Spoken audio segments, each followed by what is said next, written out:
Good morning to everyone. Let's start a continuation of yesterday's topic. That is, we have discussed motion in a straight line. So we'll continue that one. That is motion in a plane. Next chapter, force, work, power and energy, system of particles and gravitation. So now we'll go for the motion in a plane. So already we have know that motion in a plane, it comes with a vector direction based on main topic or main part of this is motion in a straight line and plane. Both are similar topics. The difference is here we are discussing about the vectors. Means the direction plays a very important role in this. So now motion in a plane, we have discussed many things. In that mainly we are discussing about projectile motion. Projectile motion is the one type of motion. So that is any object if it is projected under the Earth's surface, in the presence of Earth's surface with the Earth's gravitational field, then it is called as a projectile motion. Projectile motion means any object if it is moving or if it is under a motion with respect to the ground surface, if it is falling or if it is changing its direction or velocity or any particle, it depends on the gravitational acceleration due to gravity. So that all particles are comes under a projectile motion. Any type of like this or this. This is also said by the Galileo. Galileo is the person who said about the projectile motion, and he explained also very Galileo parabola. So that is under the ground surface or under the surface, due to of gravity, the object always traces a free fall. Object always traces a parabolic path. We already discussed in first year. The derivation also we have discussed. So motion in a plane, it mainly considered as a projectile motion. In that projectile motion, this is the case. So in a parabolic path, with respect to of time, it is changing. So we can notice the velocity is maybe remains same, but the direction in each interval of time is changes, so that it traces as a parabolic path. So this direction is changing due to of what? Due to of acceleration due to gravity at each and every point. So now it comes for the force. Force very famously and important thing as Newton's laws of motion. So in Newton's laws of motion we have three laws. So first is law of inertia,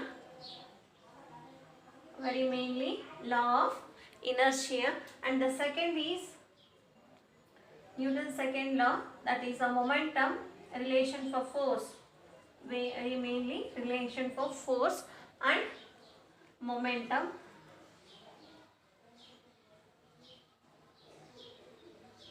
This is the third one discussed as opposite forces. So well known these all. So briefly I am telling, law of inertia means any object in the surface or in on any planet, on earth, any object, if it is either to be in motion or to be at a rest, it must not experienced by the any force. Means if any object is moving with a constant velocity, so if this is object moving with a constant velocity, under any circumstances it doesn't apply any force on it. So therefore it doesn't extend any external force on it. So therefore it is keep on moving with a constant velocity. Or if the object is at rest, there must be an equal and opposite forces to be at rest. So therefore this is also plays a very important role for law of inertia. Law of inertia is nothing but any object if it is in a either in a straight motion or in a straight line of motion, then the object is at rest or in motion, it doesn't have any external force on it. So this is says as a law of inertia. Second one is force and momentum. Force and momentum, that's law is force is directly proportional to dp by dt. external force acting on any particle is directly proportional to rate of change of momentum. That is nothing but F is directly proportional to dv by dt. M remains same, it doesn't changes. Mass of the object is doesn't changes. Only it changes is what? Changes its acceleration with respect of force. So therefore F is directly proportional to the dv by dt. Means rate of change of velocity is causes for external force. If velocity becomes as constant, then the force is 0. So this again says as a what? First law. If F is 0, force net external force or force acting on that object is 0, definitely that comes as a law of inertia. If something force is there, then it is the second law, that is force and motion. Third law is, if I am applying any force on any object, means there must be an opposite force acting by that object also. That is nothing but F is equals to minus F. F1 is equals to minus F2. If I am applying a force on it, definitely there is an opposite force acting on this object. So that it is considered as a Newton's third law. So very main important 3 laws are there in a law of inertia, force and momentum relation, and opposite forces. In this also we are studying about main thing as momentum, conservation of linear momentum. So conservation of linear momentum, we have a very famous formula, that is PA plus PB is equals to PA dash plus PB dash. That is momentum before collision is equals to momentum after collision. Total momentum of any system is equals to the, before collision is equals to the total linear momentum of object after collision. For any particle, if I consider before and after, the total energy or total momentum should be as constant, remains as constant. Are there difference? If I make it as a difference, that difference is becomes as a 0.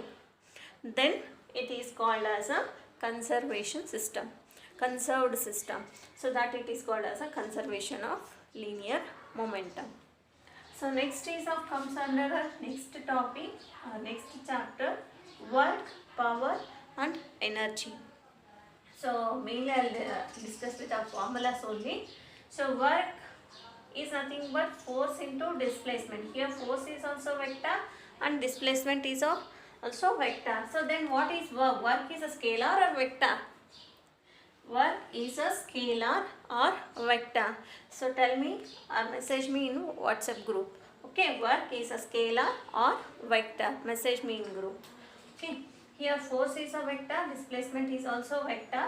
It gives us a work done. F is nothing but a force. Means if any object, if I am applying a force along this direction, so means the object must be as a displaces. So along this normal force or friction between these two, so external force is applied, therefore the some displacement has to be made here. So that displacement is delta S. So now force is acting on this along the direction of surface, but the displacement is also taken along the direction of surface. So means both are in the direction, means the two vector force and displacement are in the direction. So which term it will becomes as a net value. So whether sin theta it comes or cos theta, both are in same direction, means the angle between the two vectors, it should be as 0 or some value. It should be as 0, theta becomes as 0. So it should be gives us some work, means sin theta becomes 0, that is theta becomes as 0, then what happens the value? So work becomes as 0 or not? It will be as 0. So therefore both the forces, for both the vectors, that is force and displacement along the direction, if theta is 0, at that angle the work is maximum, then we have to consider as cos angle, means both vectors are travelling in the same direction, then it is taken as a cos theta. So therefore it is F dot delta S, it is taken. Dot represent as a cos theta. So dot represent as F delta S cos theta. where theta is the angle between the force and displacement. Angle between the force and displacement. If I am applying a force like this, it means a perpendicular direction, that is a 90 degree. Force is applied along this direction. The displacement has done this direction. If the force is perpendicular to it, is it displaces? Doesn't.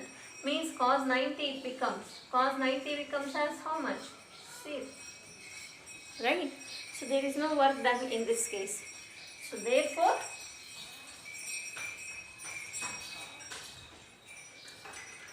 F dot delta S is equals to cos theta.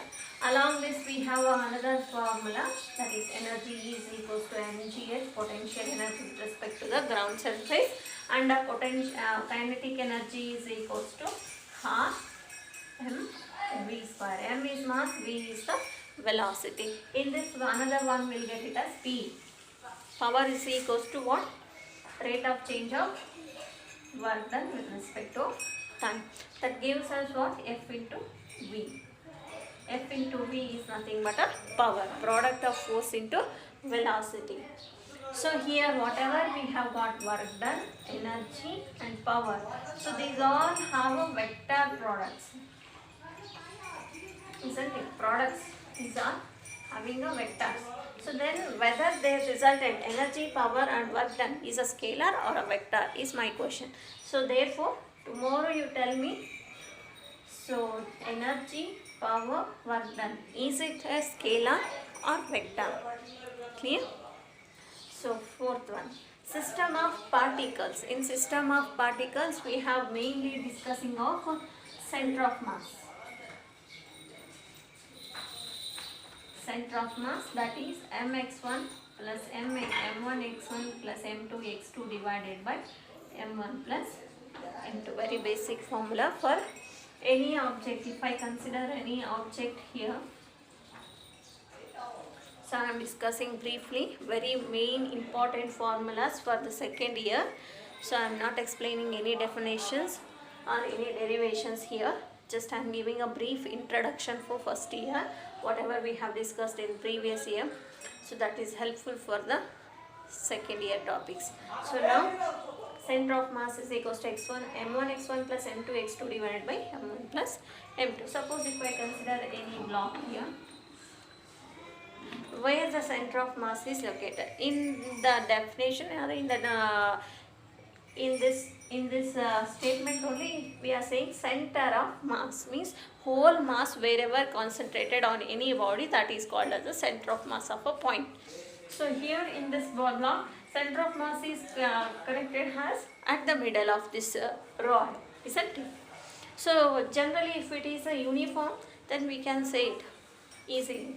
But how much it has, center of mass ST there, how much it has, to find that one, we have using a formula m1 x1 plus m2 x2 divided by m1 plus m2.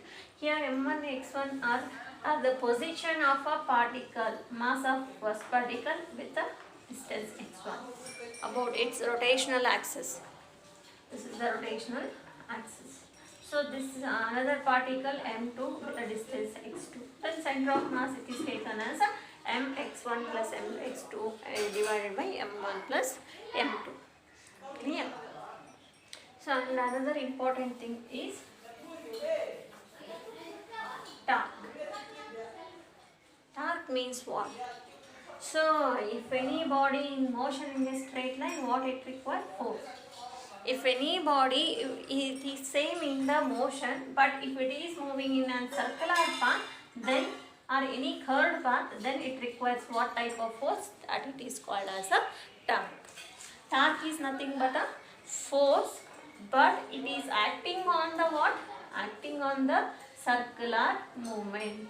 So any object if it is moving in a circular path, that is not only a force, it is called as a torque. Torque is nothing but a force acting on the rotational motion of an object body. So that we are saying as a torque. Torque definition, it is given as a force into perpendicular distance from the rotational axis. Rotational axis, suppose I am rotating a ball in a circular path, This is the axis of, means this is a circular path. The rotational axis is passing this direction, means inside of a hole. Means to rotate that object along this direction, the rotational axis is this direction. So definitely force into perpendicular distance between the object and the rotational axis gives us an R. So F into R perpendicular. So now F is also a vector. So now torque is a vector or a scalar? My question is, I'm asking, torque is a vector or scalar? Tell me later. So now tau is also regarding another formula. Tau is equals to I alpha. I is what here? Momentum of inertia. That formula is mr square. I is equals to mr square. Here alpha is nothing but angular acceleration. Angular acceleration. I alpha is the angular acceleration. I is the momentum of inertia. Mr square, m is a mass, center of mass of a body, and r is nothing but a perpendicular distance or distance of the object from the rotational axis. So this is the regarding system of particles. Next we have gravitation. So gravitation chapter we have discussing mainly Kepler's laws. 3 Kepler's laws are there. So that is you have well known, and in that we are mainly discussing as a gravitational force. F is equals to G constant, gravitational constant m1 m2 divided by r square. That is gravitational constant m1 m2 divided by r square. m1 is the mass of one planet, m2 is the mass of other planet, and r is the distance between the two planets. So F is equals to G m1 m2 divided by r square. So thank you. We'll discuss tomorrow.